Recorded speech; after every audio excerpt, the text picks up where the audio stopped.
নমস্কার বন্ধুরা, আমার চ্যানেলে আপনাদের স্বাগত জানাই। আজকে আমি আপনাদের বানিয়ে দেখাবো ছোট চিংড়ি সবজির টক। প্রথমে আমি কড়াতে তেল গরম করতে দিয়েছিলাম। তেলটা গরম হয়ে গেছে।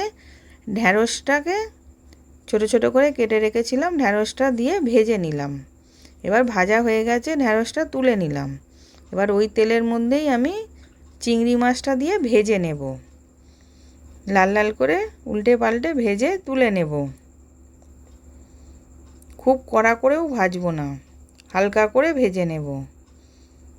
এবার চিংড়ি মাছটা ভাজা হয়ে গেছে, এবার তুলে নিলাম। ওই কড়াতেই তেল দিয়েছি, 5 ফোড়ন, সর্ষে ফোড়ন আর শুকনো লঙ্কা।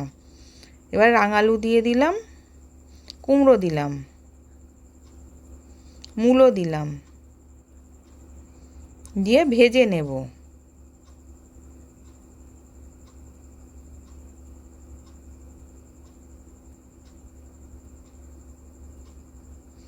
এবার স্বাদ মতো নুন দিলাম, একটুখানি হলুদ দিলাম, দিয়ে ওটাকে ভালো করে মিশিয়ে নেব।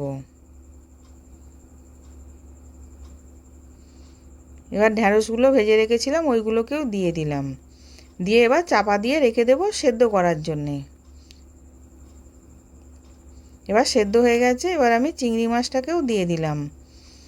দেওয়ার পর এবার তেঁতুল গুলে রেখেছিলাম, জল দিয়ে গুলে ছেঁকে রেখেছিলাম, তেঁতুলটাকে দিয়ে দিলাম। দিয়ে তারপর সামান্য একটু জল দিলাম। যেরকম চাটনি আপনারা বানাবেন সেরকম তেঁতুল দেবেন, টকটা যেমন পরিমাণ খাবেন সেরকম দিয়ে দেবেন। দিয়ে এবার চিনি দিলাম 4 চামচের মতন।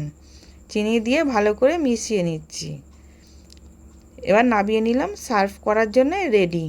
আশা করছি ভিডিওটা ভালো লেগেছে। আমি হাজির হব আর এক নতুন রেসিপির সাথে।